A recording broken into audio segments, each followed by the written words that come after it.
Well, good afternoon again, everyone. Good to see everyone came back.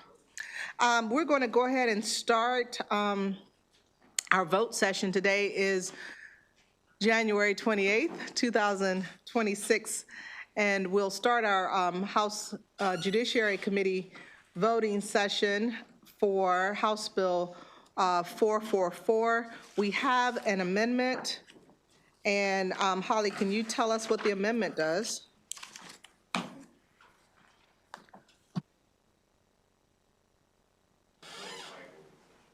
Okay, so it was sent to you all this morning. The amendment makes the bill an emergency measure. And then at the end, you'll see there's a new special section that upon the taking effect of this act, any existing immigration enforcement agreements have to be terminated per the termination clause in the agreement. Is there a motion on the amendment? So moved. Is there a second? Second. Are there any questions with respect to the amendment? Seeing none? Yes, Delegate Conaway? So now with the amendment, it's going to do what? One more time. Just so we're all clear on this. The amendment makes it an emergency measure. So it's going to be an emergency bill, and the amendment also, because it's an emergency measure, now the amendment says that as soon as the act becomes effective, assuming it gets a majority of the House, an emergency vote, that the termination clauses the termination clause has to take effect as soon as the act becomes effective. Like the same day or? Sure. I mean, well, once the governor, Immediate. once the governor signs or once the bill becomes official, it has to, they have to use the termination clause and terminate the immigration enforcement agreement. Thank you very much. Yeah, sure. Thank you, Holly. Delegate McComas? Yeah, I just have a real quick question.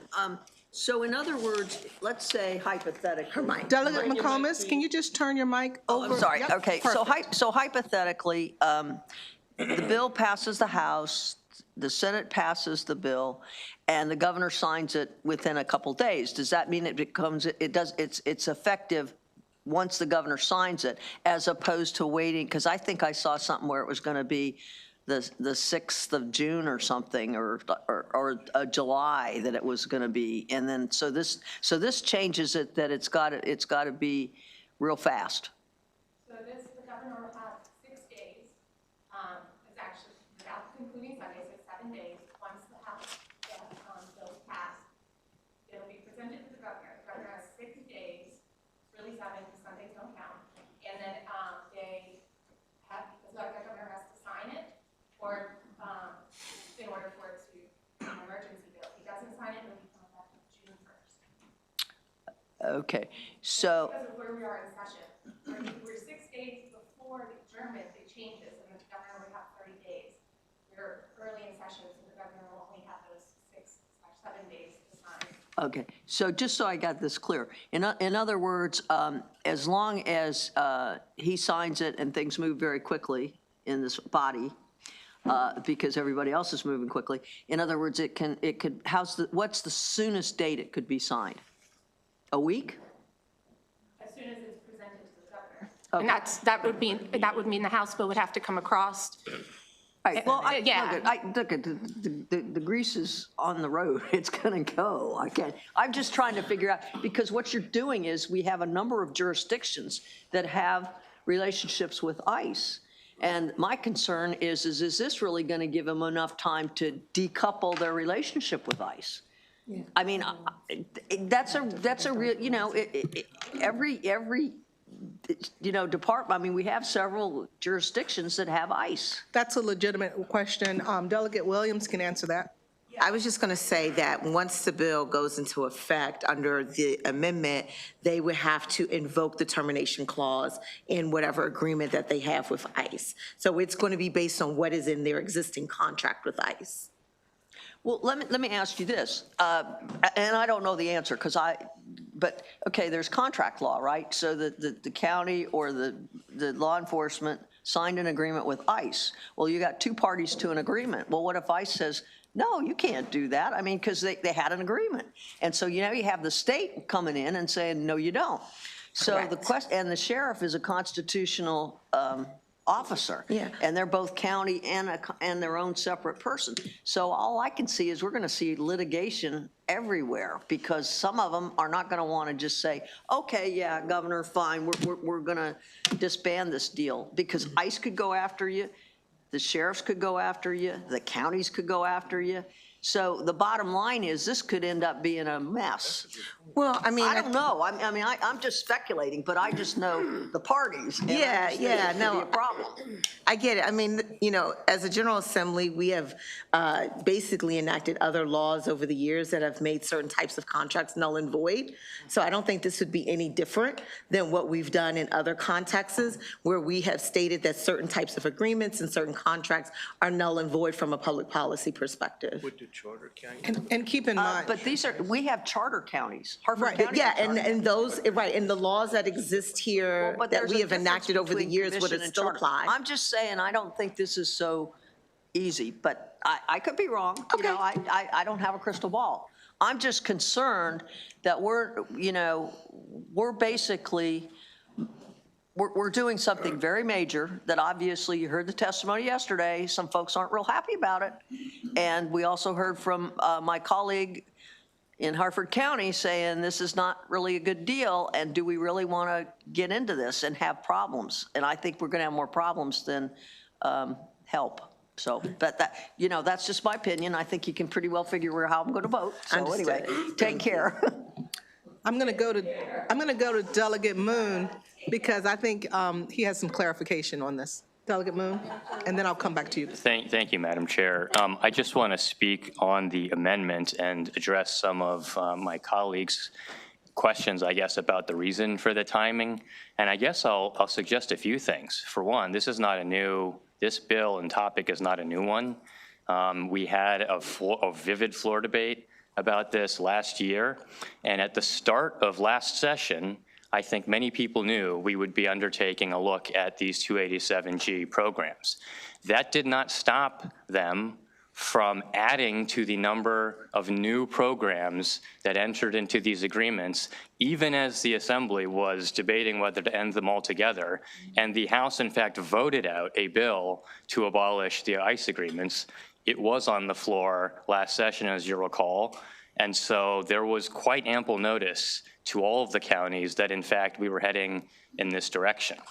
Some of them chose to lean into it and nevertheless go forward. So I don't really have that much sympathy for people who are inking new contracts and then turning around and crying that they have to undo them. They have been given ample notice. Not only that, during this interim, many of the sheriffs who operate in these counties said, the state's coming after us, they're going to end these agreements, and they've been campaigning against that very possibility.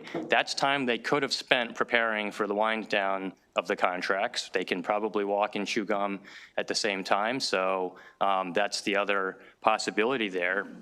And then in the most strange development of all, I had been following Wycomico County's discussion about whether to adopt a 287G agreement over this interim, and they were debating things like the new AG guidance. I heard things that they didn't have enough sheriff's deputies to staff the program, and the sheriff there was saying he was going to have to pull deputies, which we know all the law enforcement agencies are understaffed. He was going to have to pull sheriff's deputies in Wycomico off regular duty in order to put them on the 287G duty. There were questions about liability for officers in Wycomico County, and they halted implementation for further discussion of this program over the interim. Now, strangely, as 2 additional citizens were killed in Minnesota, and now we see everyone from Stephen Miller to Kristi Noem to even Donald Trump and his press secretary are beginning to walk back some of their outlandish statements about those who shot. Well, we looked at this news and said, this is an emergency. We better do something about this in Maryland. Let's amend this into an emergency bill. But other folks in Maryland looked at the very same news that you, I, and Stephen Miller are watching and came to the conclusion that they should adopt a new ICE agreement in Maryland. Strange times indeed that we could all watch the same thing and come to such very different conclusions. And since that is happening, I do believe we need to, as a state, put an end to any more of these agreements happening, because even the situation in Minnesota was not enough to warn other counties in Maryland to stop adopting these agreements. Delegate Congolo? Thank the delegate for his comments. I think he clarified something for me, is that we can talk about Minnesota, but we need to focus on our own backyard. We've had deaths here. We've had murders here. We had a 19-year-old young lady who never got a chance to start her life die here in Prince George's County and was found in Anne Arundel County. We had a mother of 5 die in Harford County, okay? When you talk about the new contracts that have been entered into, obviously there are folks across the state of Maryland, they deserve to have their voice heard too. They entered those contracts because obviously public safety is their concern, but I feel like that's not our concern today. So if we can focus more on our own backyard and now start to pay attention. And I want to just stop there because I just need to understand, how did this become an emergency and who made the decision to make this an emergency decision? You were directing that question to me? I'm sorry, I'm just kind of just seeking clarification from whoever can answer. I can answer that question, but I also feel that Delegate Moon's answer also went to that question as to why it is an emergency. Unfortunately, last year, I'll tell you, you were here, Delegate Congola, I'll tell you how interesting last year was when we heard a bill relating to 287G bans. And the immigrants who came in spoke very strongly and very emphatically about what they were enduring in their communities, what their lives were like in their communities. And the response was, where is the data? Where is the data? And unfortunately, we did not pass the 287G ban last year. And so, therefore, the data is coming out nationally and locally as to the involvement of the Immigration and Customs Enforcement and the way that they are carrying out their duties. Unfortunately, is relating to or is resulting in loss of life or serious bodily injury. And so because of those things, we are, this amendment has been offered to make this an emergency bill. The emergency bill provision is most applicable because we are trying to be preemptive. We are hoping that this will save lives, and the one measure that the legislature has available to do something immediately is through an emergency bill manner. We could very well wait. I don't want to sway anything, but if we wait, it could be fatal. I'll just leave it with that. And I understand, and I think that, you know, no one is saying that anybody needs to die. No one is questioning that. However, I feel like we also need to acknowledge that there are victims, okay? Victims who are dying by people who are undocumented residents. I'm not going to call them citizens because they're not American, but they're residents. And I just don't want us to put so much focus on one side of the issue without looking at the other side of the issue. I think there's a more balanced way to do it. And I think that we can acknowledge that death as in general is something that we're all against. And I will leave it at that. Thank you. And thank you. And thank you for the clarification. Sure, I respect those comments, and I'm sure we all do. Then this is meant to be, you know, we're going into a voting session on something that is, you know, a very pertinent issue that we are dealing with as a country. Therefore, we are dealing with it as a state. So I respect everyone's opinion. I would like for everyone to voice their opinion as long as we can do it as cordially as possible. And so I thank you for that. Delegate Phillips, and then I'm going to go to Delegate Arakan and Delegate Conaway. Thank you, Madam Chair. I wanted to, because I was assuming these agreements were publicly available, and some of them are. And so to the issue of termination, it appears that there are clauses in each one of these agreements. These are MOUs. These are not contracts. And in each one of these MOUs, there appears to be language that applies that would allow the entities, the LEAs as they call them, to terminate upon request. Just a clarification on that. Great, thank you, Delegate Phillips. Delegate Erican. Thank you, Madam Chair. I just wanted to clarify a few things. I know Delegate Moon had mentioned about Wacomico County. I think people just don't really understand how this program is actually implemented. So just so that everyone knows exactly, like the deputies that do the community policing, those people are not eligible to participate in any way. This is corrections only. So even if that was true about Wacomico having to shift employees around, first of all, that happens every day in corrections. And second of all, these are not officers on the street. These are just corrections officers in corrections. So I just want to make sure that everyone knows that. No county that has implemented this program has taken officers off of the street to do this at all, ever, not how it works. And then I'll also just say, I know Madam Chair would not move anything that she didn't feel strongly about. This is not some kind of virtue signal thing, and I respect her a lot, and I know that. But I would just ask the body, like what Delegate Congola was talking about, what are we doing for the actual people? What is the policy we're moving for the actual victims in our state that she referenced? The 2 women in my community that were brutally murdered, an autistic young woman who was murdered, raped and murdered, a mother of 5 who was raped and murdered on a hiking trail. Where are the protests for these people? Where is the care? Where is the policy coming from? I hear policy about a video that was seen that occurred in Minnesota, and you're right, we saw that and we must have seen different things. But here we actually have victims. They're actually here. What are we doing for them? We have not done anything. So, I mean, I really wish as a body we could come to a point where we can all agree those issues are issues that we all can do something about, not just a video of something that occurred in another state. Thank you, Delegate Erican. Delegate Conaway. What happens to a detainee that is scheduled to be turned over to ICE, but they're caught up in the time period between the time the ICE comes, gets them, and the emergency legislation is passed? Would they not be turned over to ICE, or how would that work? Delegate Williams, do you want to answer that? Or you? I mean, if there's an active detainer on them, and they've already gone through the system, their fingerprints would have gone through the system.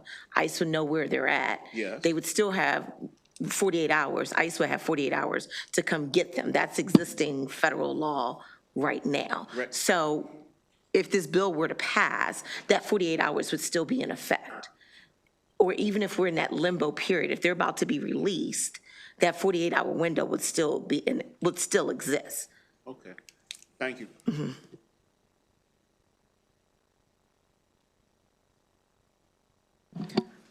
Okay, I've looked to my left, I've looked to my right.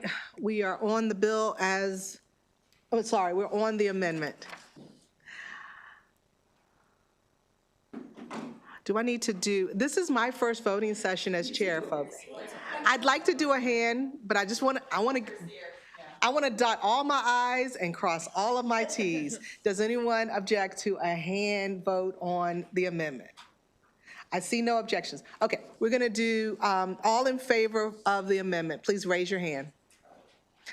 I saw that, Delegate Erican. That's one? Okay. 1, 2, 1, 2, 3, 4, 5. 11. Okay, I know. Hunter, I got 11. Did you receive 11? I don't need to actually say names. Okay, great. Okay, we're good. So now on the bill as amended. Favorable. Okay, it has been moved in second. Let's have discussion. Is there any discussion on the bill as amended? I look to my left, I look to my right, I see none. So I'm going to go down the roll call. The Vice Chair. Yay. Vice Chair, yay. Delegate Valentine. Explain my vote, Madam Chair. You have to vote and then explain it. No. No? Go ahead, explain it.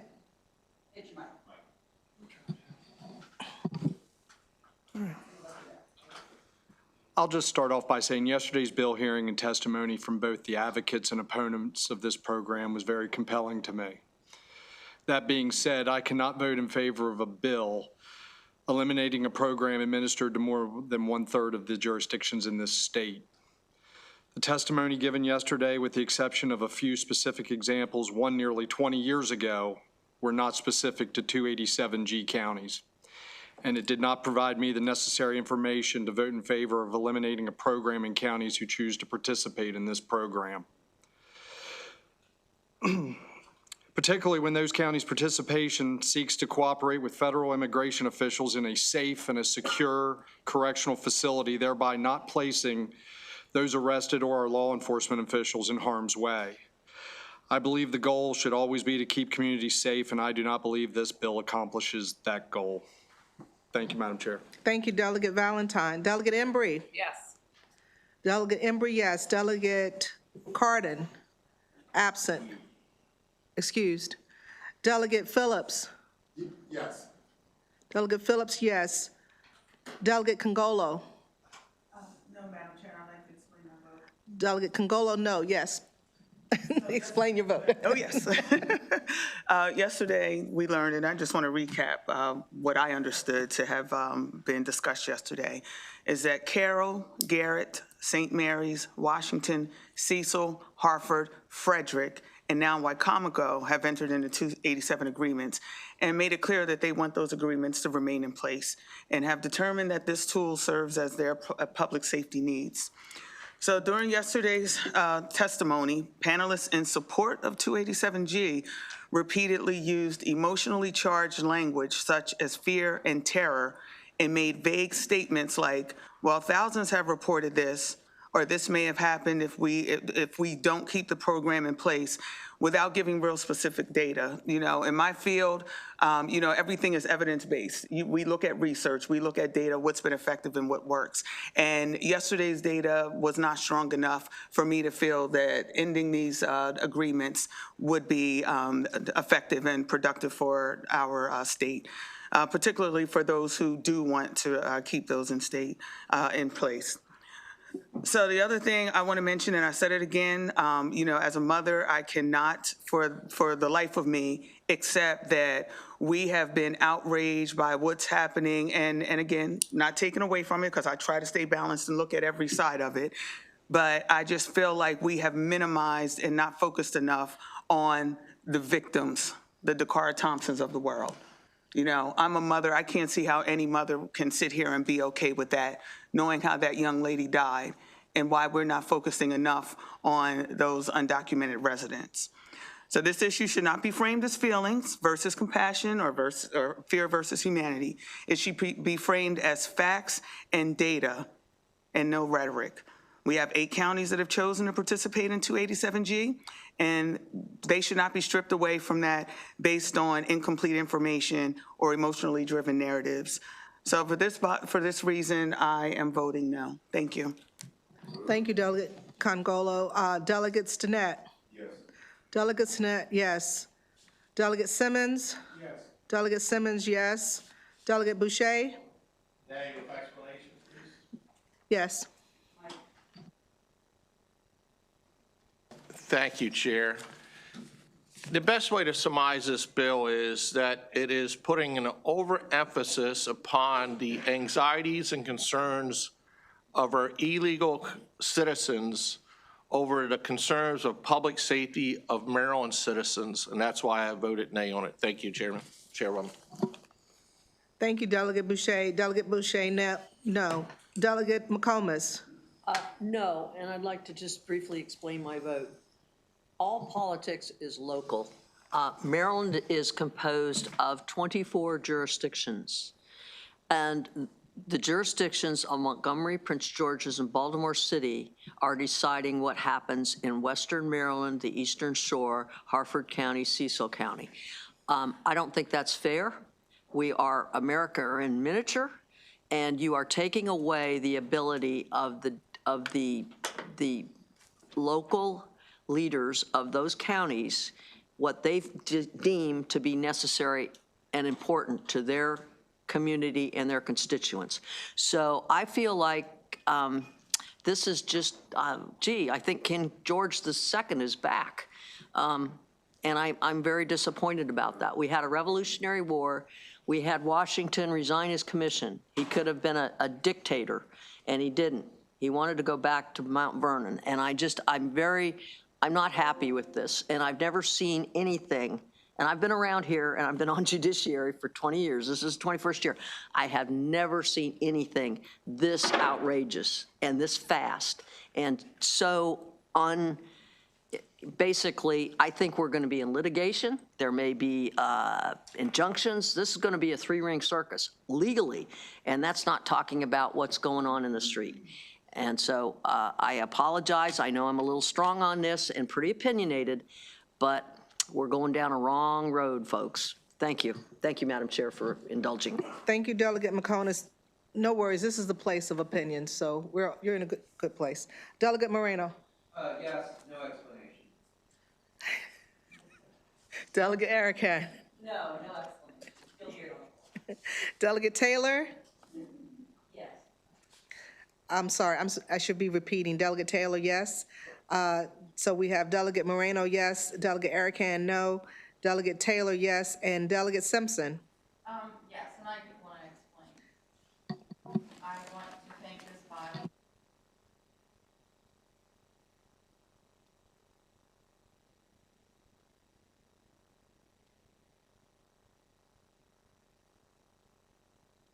And they do want, this is not something that anybody asked them if they wanted, and they have made very clear multiple times over the years that they do not want this program, and they want me to get rid of this program. And I am so thankful to this body. I am so thankful to the delegate for putting forth this bill and remaining persistent to continue to bring back this bill. And in the current light of what has occurred, making it an emergency bill so that we can continue to do what is in our power to protect the citizens of our communities. Thank you. Thank you, Delegate Simpson. Delegate Mangione? Thank you, Madam Chair, and I vote no.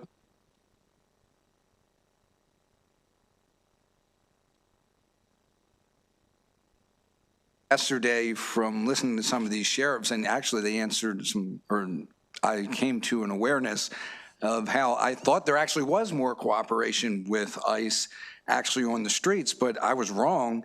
287G is not officers going out on the streets. It only kicks in after someone is already arrested for a crime and ends up in jail, and that person is in this country illegally.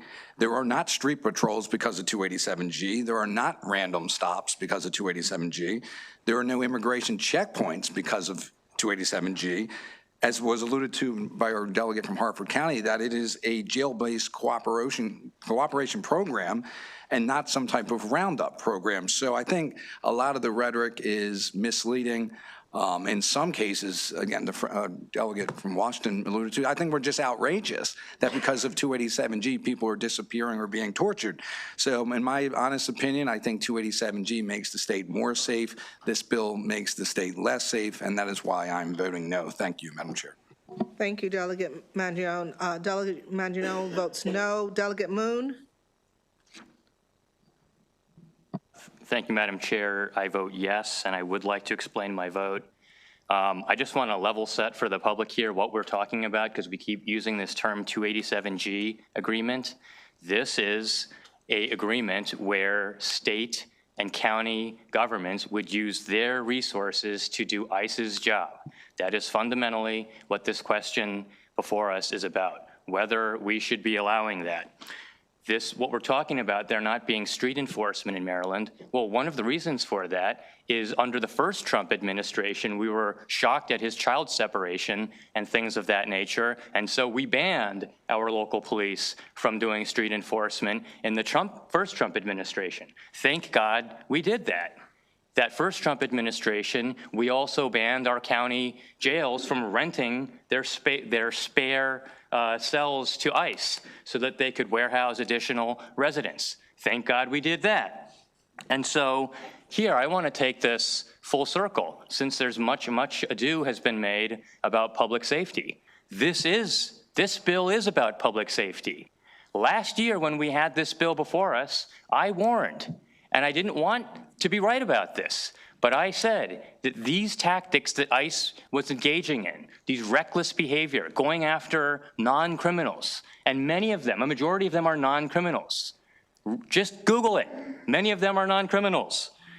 That if you did this, and this is what ICE focused on, that you would lose the faith of the community, you would lose public trust, and people would not want to call ICE for help because they did not believe ICE was there to help them. Look at what is going on today. Even Trump's administration is recognizing that they're losing the public trust. So it's unfortunate that 1 year later, we do have to pull the plug on state and county participation with ICE. They have lost the public trust.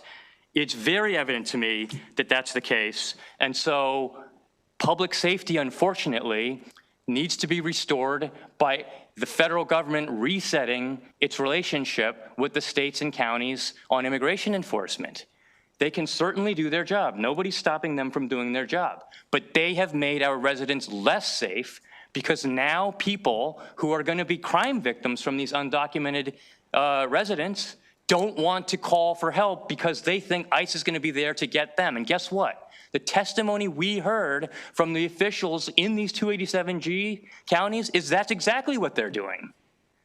So it was the Wycomico officials who told me that if we don't let them into the jailhouse, ICE is going to kick down your door, and they're not just going to take the criminals, they're going to take the whole family. That's the message from a county that just adopted this agreement. If you're a crime victim in that house, why are you going to call the police? This is making us less safe. Thank you. Thank you, Delegate Moon. Delegate Moon votes aye. Delegate Conaway? Thank you, Chair. I vote no. And I have just two remarks. I was very disappointed to hear about the potential financial loss to the state and how much it meant. And my second comment is I believe that we're under Homeland Security, and that is influencing my vote. Thank you. Delegate Woods, Delegate Conaway votes no. Delegate Woods? Delegate Woods votes aye. Delegate Williams? I vote yes, and to explain my vote, Madam Chair. Yeah. When we had this bill last session, there were only 3 counties that had these agreements in place. Since then, we've had 6 more counties that have decided to move forward with adopting these agreements, and I agree with the comment that was made by my colleague from Montgomery County. They were placed on notice that this was going to come back. Okay, so there shouldn't be any shock, amazement, and surprise that now this bill is back here again. Since that time, when we were here just a year ago, we have seen and witnessed nationally, but also here in Maryland, the increase, lack of discipline that has been shown by ICE agents within our community. As someone who has family members and friends who are police officers, I know that is not how police officers are trained to do their job every single day. They go to work for the benefit of the communities in which they serve. But yet, the actions that we are seeing shows a lack of training, a lack of discipline, and a lack of regard for the communities in which they are serving. And so, yes, this bill is back again because public safety needs to be about the public. and not about someone's political agenda. And so for those reasons, I vote yes, Madam Chair. Delegate Williams votes yes. The chair votes yes. The vote count is 12-7. The bill passes as amended. That ends our vote session for today. Thank you, members. Thank you for your candor.